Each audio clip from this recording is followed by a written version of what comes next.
Well, I know he won't forgive me for saying this, but Emilio Estevez is so hot. Right now he's in St. Elmo's Fire, and of course we've seen you in a number of films recently, including Breakfast Club.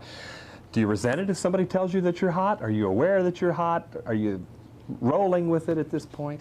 Well, you know, I'm really having a great time doing what I'm doing, and I am so fortunate to be able to enjoy what I do for a living, because there's so many of us out there that are stuck in these jobs and are like, you know, not enjoying it, not, you know.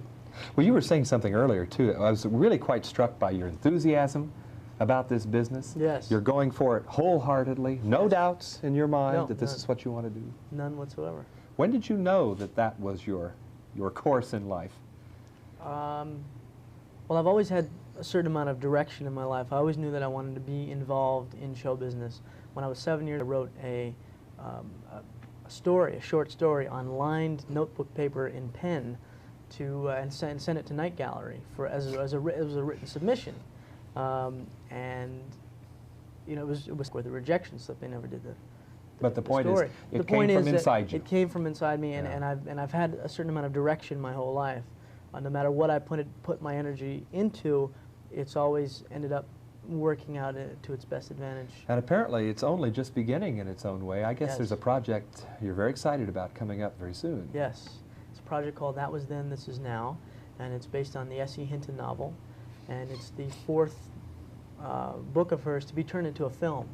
And it's just a wonderful film. I just saw it this past week, and it's a wonderful film. It's very intense. It's very dark. It's about people involved in situations that are completely out of control, and it's by far the best Hinton novel to film. Which reminds us that we first saw you in Tex. Right. The association there seems so very right. Well, I read the book while I was doing Tex. I read that was in This Is Now while I was doing Tex, and said, my God, this has got to be turned into a film. It's a natural.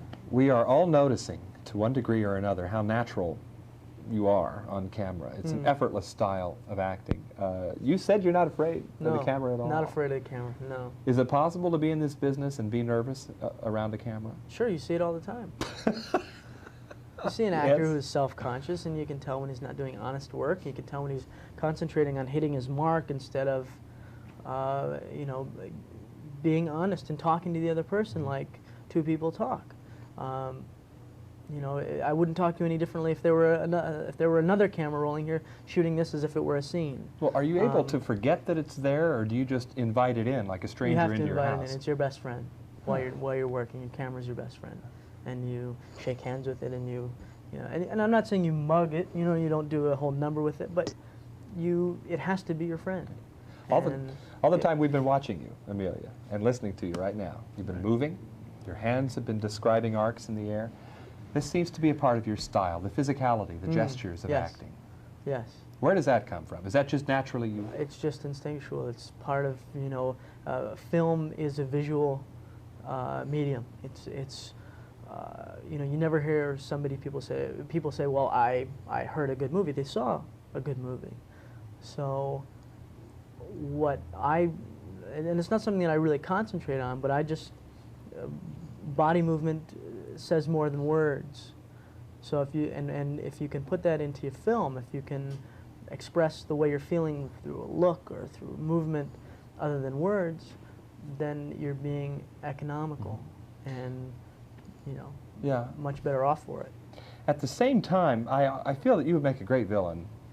Yes, somewhere. Well, I do play a villain in that film. Yeah, there's maybe a depth there that hasn't been sounded out quite yet. Yes. Well, in that film, I play a villainous character. But even within the range that we've seen so far, it's always been so unpredictable. Repo Man still blows my mind every time we think about it. You were a marvelous sort of passive receiver of Harry Dean Stanton's trip. Yes. Was that a fun picture to make with him? Absolutely. Absolutely. I mean, I read that script and said, my God, I must be in this film. I have got to be in this film. It's too, I mean, it read like a classic. It read like something that was phenomenal. So I said, yeah, this is something I want to be involved in. And working with Harry Dean, he's just so giving and just so wonderful. And he made it a very enjoyable experience, as did all the other actors in the film. Take us through also another wonderful scene in Breakfast Club, that wonderful dance that you do. You said that that was kind of your idea, extemporizing. Right. John Hughes said, I think that the character needs to have a point in the film where he cuts loose, where he breaks out of the mold that has been created for him by his father and the coach. So he breaks out of this mold, so he gets high and does something, and I'm not sure what he's going to do. And so I said to John, well, let's try something. So I went up the stairway, the back stairway, up to the second level of the library where we were shooting, and took off all my clothes. I was clad only in my underwear. He's not afraid of the camera. Right, not at all. Now, this is before we were shooting. This was during the rehearsal period. And I ran and danced and jumped and did all kinds of wild things in my underwear, screaming as I round and round and round. Well, John said it was a little extreme, and that the dancing was fine, but I should probably do it with my clothes on. So that's what we did. That's what it ended up being in the film. I'm going to capture one of those hands flying through the air long enough to shake it and say, congratulations. It's a career that's been wonderful, and it's only just now beginning. Thank you, John. Of course, right now, Emilio Estevez is one of the stars of St. Elmo's Fire. And from Los Angeles, for KCTV5, I'm John Tibbetts.